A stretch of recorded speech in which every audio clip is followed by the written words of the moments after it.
The story begins far from Earth, in a quiet sector of space where few ships dare to travel.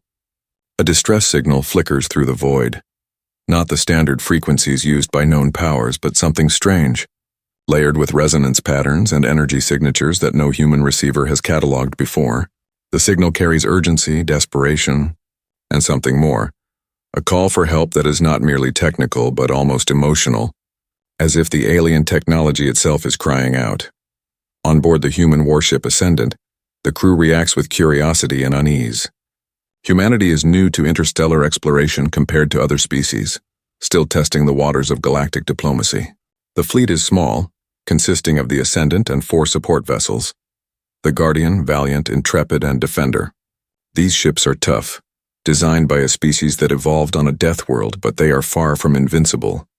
Admiral Donovan, a seasoned officer known for balancing caution with decisiveness, studies the incoming data. Captain Grant, commanding the Ascendant, voices what many are thinking. Answering a call from an unknown species could be a trap. Still, the urgency of the signal leaves little moral wiggle room. Humanity has always held tightly to the principle that those who call for help should not be ignored. After a brief but intense debate, Donovan gives the order. The fleet will alter course. When the ships arrive, they discover the Valari station, a sprawling, elegant structure orbiting a pale blue star. Its design is unlike anything human engineers have seen. A lattice of crystalline spires glowing faintly as though alive. Damage is evident. Sections of the station flicker with failing power, and debris drifts silently in nearby space. Docking procedures are tense. Marines stand ready for potential boarding action, their rifles charged. But instead of hostility, they are greeted by First Coordinator Ara, leader of the Valari station. The Valari are a striking species, tall, elegant, and flowing in motion, their bodies seeming more like liquid sculpture than rigid forms. Ara in particular radiates both strength and fragility. Her voice carries tones that resonate like chords of music. In their first meeting, Ara explains the dire situation.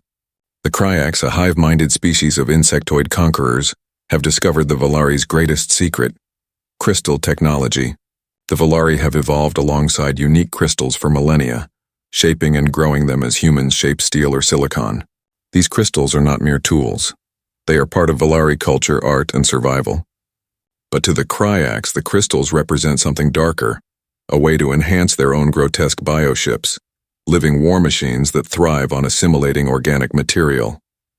The Kryax are ruthless. They have already destroyed neighboring colonies.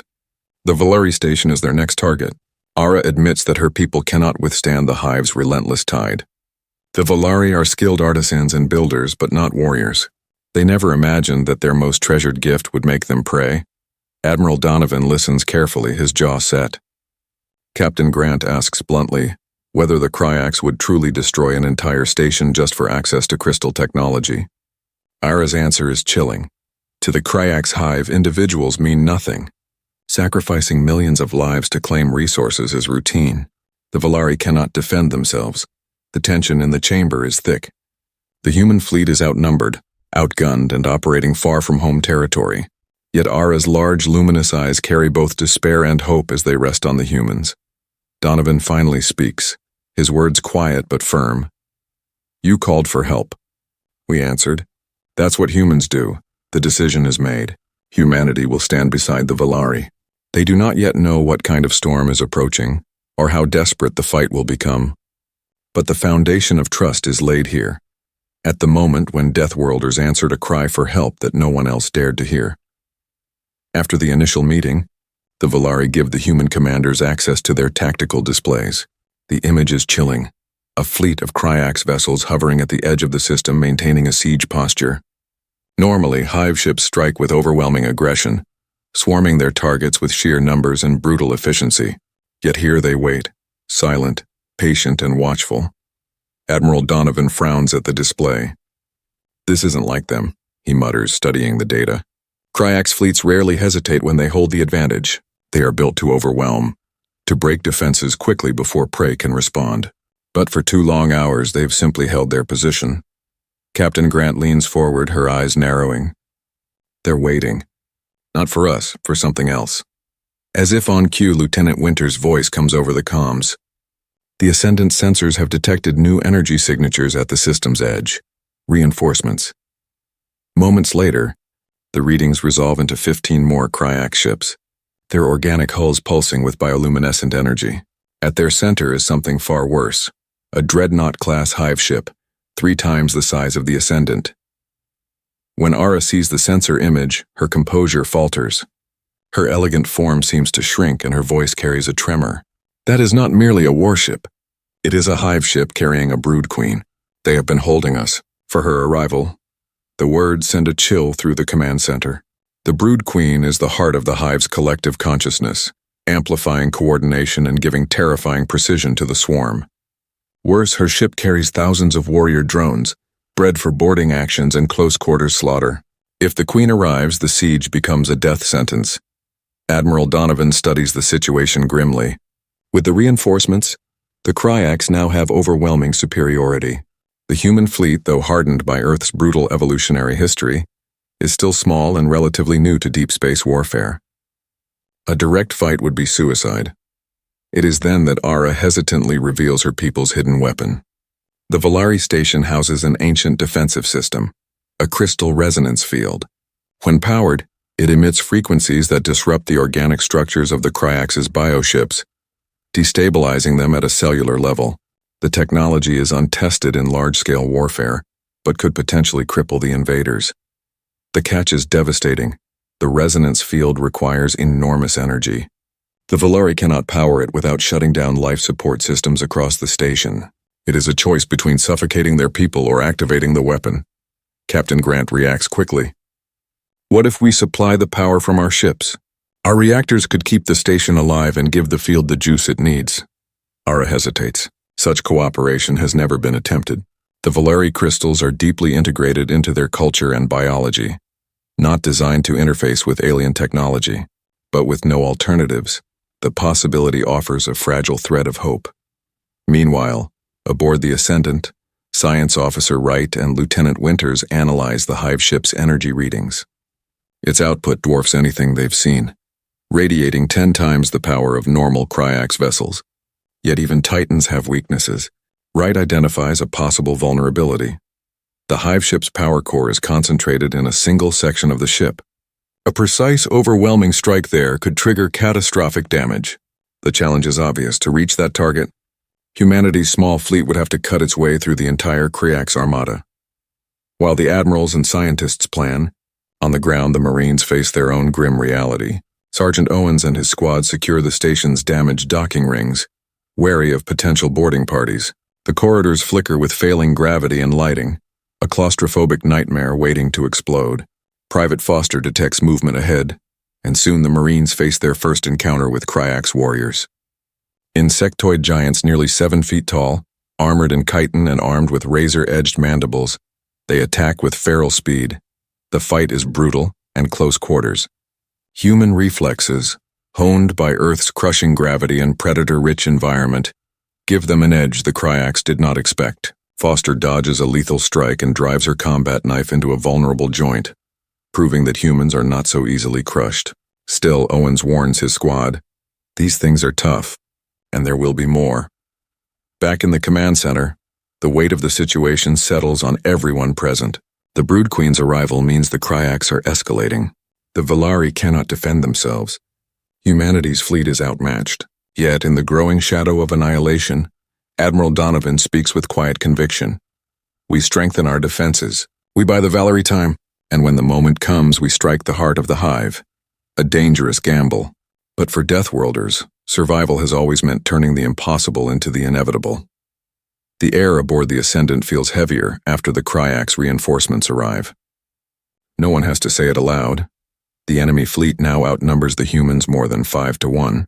To face such odds directly would be suicide. And yet surrender is unthinkable. Humanity didn't claw its way up from a death world, didn't outlast predators, plagues, and extinction events only to bow before insectoid conquerors. Admiral Donovan calls an emergency war council in the Valari command chamber. The room itself is striking. Crystalline walls hum faintly with energy, pulsing like the heartbeat of the station. Around the table, human officers and Valari leaders gather, the weight of survival pressing down on all. Captain Grant opens the discussion bluntly. We're outnumbered, outgunned, and far from reinforcements. We need a strategy that doesn't rely on brute force. Era, though still shaken, rises with calm determination. She explains more about the crystal resonance field, a network of ancient Valeri defense technology embedded into the station's lattice. It is a weapon designed not for conquest but for survival, one the Kryax seem to have anticipated. The problem remains. It drains power too quickly for the Valeri to sustain it. Science officer. Wright suggests a radical solution, linking the reactors of all 5 human ships directly into the resonance network. Theoretically, it could work. The challenge is the integration. Human technology runs on fusion-driven plasma reactors. Valeri crystals absorb and rechannel energy in ways that defy standard physics. Linking the two could trigger catastrophic overloads. Lieutenant Winters interjects with a half-smile. Or it could fry their whole fleet in one burst. Worth the risk, isn't it? The council debates furiously. Valeri engineers are hesitant. Their culture is built on harmony and preservation, not reckless experimentation. Humans, on the other hand, have always gambled with survival, a legacy of desperate adaptation. Admiral Donovan finally cuts through the noise. We don't have the luxury of fear. If this works, we save everyone. If it fails, well, at least we go down fighting. The decision is made. Teams of Valeri technicians and human engineers begin the dangerous task of integration. In the docking bays, humans unload heavy conduits, power regulators, and stabilizers, while Valeri workers prepare crystal interfaces that glow faintly as if alive. It is a marriage of 2 civilizations under the shadow of annihilation. Meanwhile, the Marines continue their grim work. Sergeant Owens leads patrols through weakened sections of the station, sealing bulkheads and setting up choke points. The corridors are eerily quiet until they're not. Small skirmishes with Kryax infiltrators break out, leaving the floors slick with acidic blood.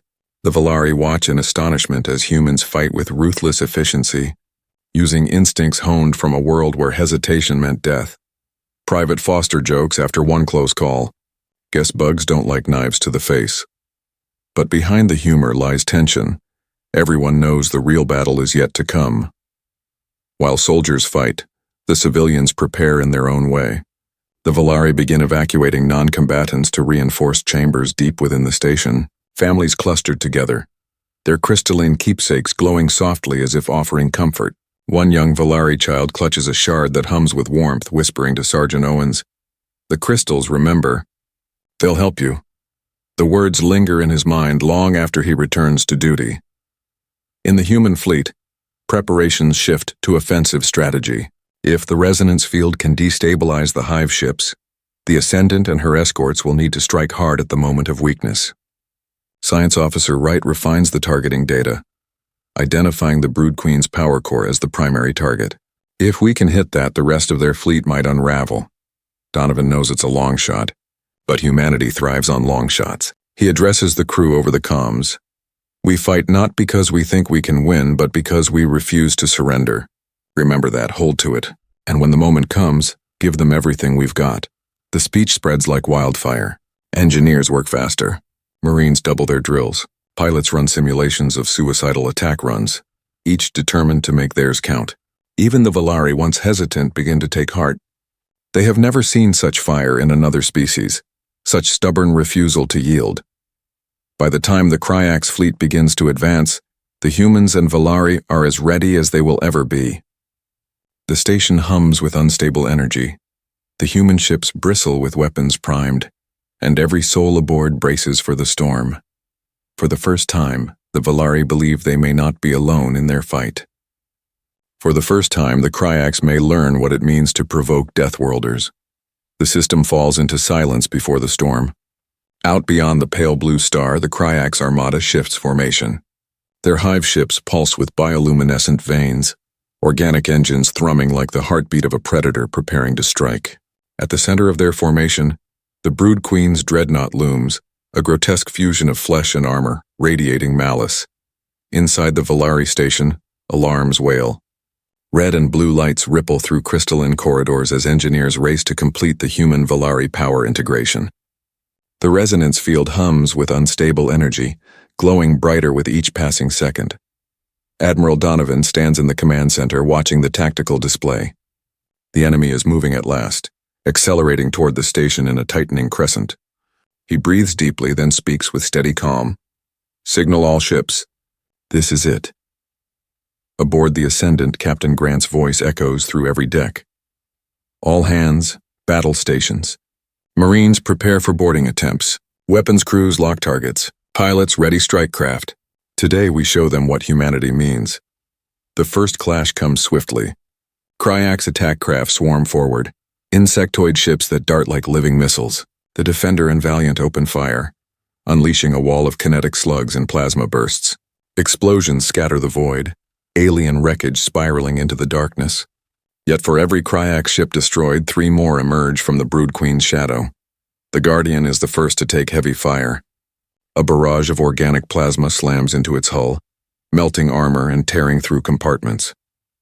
Fires rage inside, but the crew fights back with stubborn defiance, gunners maintaining steady volleys even as decks flood with smoke. Guardian still in the fight. The captain coughs through comms, refusing to yield. On the station, Sergeant Owen's Marines brace for impact. The Kryax boarding pods strike like spears, slamming into the docking rings and splitting open. Warriors pour out, towering insectoid brutes with chitin armor and acid-slick claws. The Marines unleash disciplined bursts of gunfire, cutting them down in waves. Acid blood hisses as it eats through the floor. Owen shouts, "Hold the line! Don't let them breach the inner chambers." Private Foster and her squad fight tooth and nail in the tight corridors. One Kryax charges through a barricade, roaring as bullets ricochet off its armor. Foster lunges forward, planting a grenade under its thorax. The explosion coats the walls in gore, and the Marines push forward again. Each battle is savage, but humans refuse to break. Meanwhile, in the command chamber, Ara and her engineers work with human officers to stabilize the resonance field. The crystals glow dangerously bright, the walls trembling as the field draws power from the human ships. At last, the system stabilizes, a low thrumming filling the chamber. Ara turns to Donovan, her musical voice resolute. "The field is ready." Donovan wastes no time. "Activate." The resonance field bursts outward in a wave of shimmering energy. Across the battlefield, Kryax ships convulse. Smaller vessels rupture as their organic hulls destabilize, splitting open like overripe fruit. Even the larger hive ships stagger, their formations thrown into chaos. For the first time, the swarm falters, seizing the moment the human fleet strikes. The Ascendant surges forward, leading a spearhead assault toward the Brood Queen's dreadnought. Plasma cannons and railguns roar, tearing through crippled ships. Strike craft dart ahead, unleashing missile volleys into the disoriented swarm. But the Kryax are nothing if not relentless. Even crippled, their ships rally under the Brood Queen's will. Organic tendrils lash out from her dreadnought, spewing clouds of acidic spores that corrode armor on contact. The Intrepid takes a direct hit, its shields collapsing as corrosive growths eat into the hull. Still, its captain drives the ship forward, screaming through comms, "We'll clear you a path, Admiral," before ramming into a Kryax cruiser, detonating in a blinding explosion. The Sacrifice opens a breach. The Ascendant plows through, its cannons hammering at the Brood Queen's defenses. But the dreadnought is immense, shrugging off blows that would annihilate lesser ships. In the command chamber, Ara's voice trembles. The Queen resists the resonance. She adapts. The field is weakening. Donovan's jaw tightens. This is the moment, humanity's gamble balanced on a knife's edge. He leans over the console, eyes locked on the enemy flagship. "Then we hit her harder. Everything we've got." The battle has only begun, but already the cost is staggering. Ships burn, Marines fight tooth and claw. The resonance field flickers on the brink of collapse. Yet amid the chaos, a single truth becomes clear. For the first time, the Kryax face prey that bites back. The battle rages in a blur of fire and shadow. Space between the Valari station and the Kryax fleet becomes a graveyard of shattered hulls, drifting debris and burning wreckage. The resonance field still hums, but its power wavers, no longer strong enough to cripple the swarm as it did in the opening strike. The Brood Queen adapts, rallying her hive ships with frightening precision. On board the Ascendant, alarms wail as the ship takes another hit. Sparks shower the bridge and one console erupts in flames. Captain Grant barks orders without hesitation, her voice steady despite the chaos. "Damage control to decks 7 through 9. Helm, keep us moving. We need to stay mobile. Admiral Donovan watches the tactical map with grim focus. The Kryaks are tightening their formation again, forcing the humans into a shrinking defensive circle. If the fleet stays boxed in, the Queen will grind them down piece by piece. They need a decisive blow. In the station's command chamber, Era and her engineers struggle to stabilize the resonance field. The crystals are glowing dangerously hot, fissures spiderwebbing across their surface. One technician warns, "If we keep pushing, the crystals could fracture beyond repair." Ara hesitates for a moment. The resonance field is part of her people's legacy, their most sacred creation. Destroying it feels like shattering their history, yet she sees the fire in Donovan's eyes and understands. "Do it," she commands softly. Better to burn them now than let the hive take everything. At Donovan's order, the humans and Valerie coordinate a desperate gambit. The smaller ships, Valiant, Defender, and the badly damaged Guardian, form a spearhead, driving straight into the heart of the swarm. Their mission is suicidal. Create an opening for the Ascendant to strike directly at the Brood Queen's power core. The spearhead moves with deadly precision. Valiant weaves through enemy fire, unleashing missile salvos that rip apart Kryak's escorts. Defender charges forward, its gunners pouring round after round into enemy hulls until the ship itself is torn open by spore clouds. Guardian, crippled and burning, drives into the path of the Brood Queen's tendrils, shielding the Ascendant in its final moments. One last transmission crackles through. "Give 'em hell, Admiral." Then the ship detonates, the explosion ripping a hole in the swarm's defenses. The Ascendant surges through the breach. Its railguns and plasma cannons hammer the Brood Queen's dreadnought, but the damage barely scratches the monstrous vessel. Tendrils lash out, battering the ship, tearing armor apart.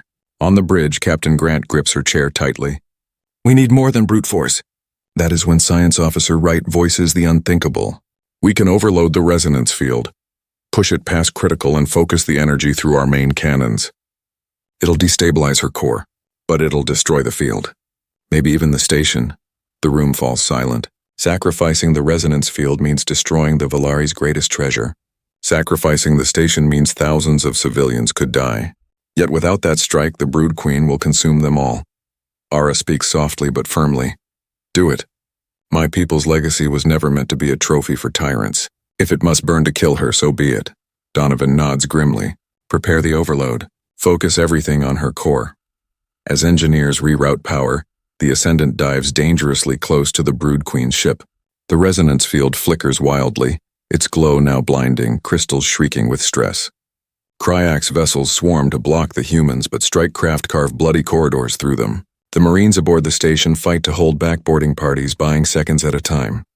Finally, the energy builds to its peak. Wright's voice shakes as he calls out, "Resonance overload ready. Firing sequence locked." Donovan gives the order, "Fire!" The Ascendant's main cannons blaze. Infused with the overloaded resonance field, a concentrated lance of energy rips through space, slamming into the Brood Queen's dreadnought. For a heartbeat, nothing happens. Then the ship convulses violently, its organic hull boiling and tearing as the resonance destabilizes its very core. A blinding explosion erupts, shockwaves tearing across the battlefield. The Brood Queen's death scream echoes through the hive mind link, and across the system, Kryak's ships falter. Some go berserk, thrashing blindly. Others simply freeze, their coordination shattered. The tide has turned. Humanity and the Valari have struck the impossible blow, but victory is not yet certain. Many ships remain, and the humans have spent nearly everything to land their strike. Admiral Donovan exhales slowly, gripping the console. "We hurt her. Now let's finish the job." The Brood Queen's dreadnought splits apart in a cataclysmic firestorm, its massive bulk tearing itself to shreds under the resonance-charged strike. Yet the battlefield does not fall silent. Instead, the shock ripples outward, igniting chaos among the remaining Kryak's forces. Some of the insectoid warships scatter in confusion, breaking formation without the Queen's guidance. Others thrash madly, driven into a frenzy by the psychic death scream reverberating through the hive mind. On board the Ascendant, relief sweeps the bridge for a single heartbeat, before the reality of their situation crashes back. Half their fleet lies crippled or destroyed. The resonance field is burning itself out, its crystals fracturing under the overload. And despite the Queen's death, Hundreds of enemy vessels remain, many still advancing on the Valari station. Admiral Donovan steadies himself at the command console. His voice is hoarse but unwavering. This isn't over. Without the Queen, they're disorganized, but they're still dangerous. If we hold the line now, we can break them completely. Captain Grant wipes blood from her forehead, standing tall despite the sparks and smoke swirling around the ruined bridge. Then let's make sure this Deathworld reputation of ours is earned. Back on the Valari station, Ara and her engineers stare at the resonance core, its once beautiful crystals now cracked and bleeding light. One by one, shards crumble, falling into dust. Their greatest defense is finished, yet Ara feels no regret. Instead, pride fills her voice as she rallies her people. We gave everything, and so did they. Now we fight beside them until the end. In the outer corridors, Sergeant Owens and his Marines brace for another wave of boarding parties. They are bloodied, exhausted, ammunition running low, but their spirits burn hotter than ever. They're angry, Private Foster mutters, reloading her rifle with shaking hands. Owens nods grimly. Good, let 'em come angry. They'll make mistakes. We won't. Then the swarm arrives. Dozens of Kryax warriors pour through breached docking rings, their claws screeching against metal. The Marines meet them with disciplined fire, targeting joints and weak spots. Each alien takes far more punishment than seems possible, but Earthborn reflexes and relentless precision carry the day. Foster hurls a grenade down a corridor, collapsing it in fire and steel. Owens smashes an alien aside with the butt of his rifle before another Marine finishes it. Every inch of ground is bought with blood. Above, the battle rages. The human ships, Valiant, Intrepid, the crippled Defender, and what remains of the Ascendant, throw themselves into the fray with suicidal courage. Without the Brood Queen, Kryax ships ram blindly, firing chaotically, but their sheer numbers threaten to overwhelm. Defender reports catastrophic damage. Admiral, Winters shouts, his voice tight. They can't hold much longer. Donovan closes his eyes briefly. He knows what must come. Order them to ram the nearest cruiser. If we're going down, we're taking as many with us as we can.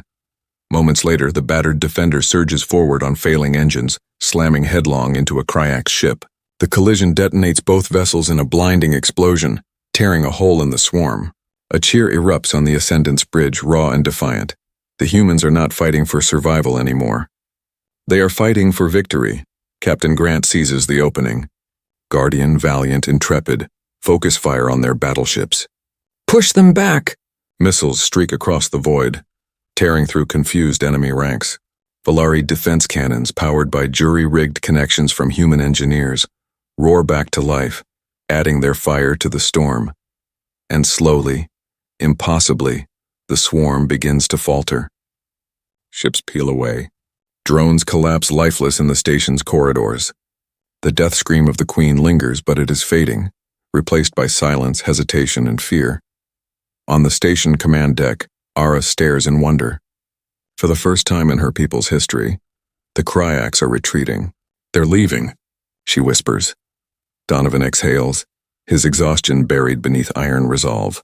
Not yet, they aren't. Drive them out of this system. Make sure they never come back. The battle is not over, but the tide has turned irrevocably. Humanity, born of a death world, has done what the galaxy believed impossible.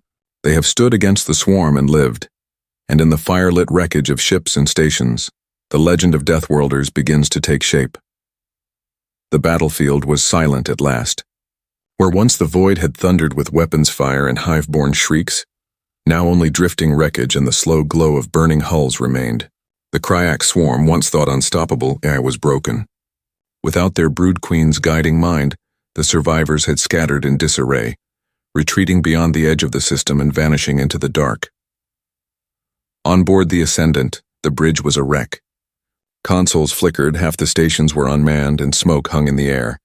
Yet Admiral Donovan stood tall, his uniform torn, his face lined with exhaustion as he surveyed the battered but surviving fleet. "Status of our ships?"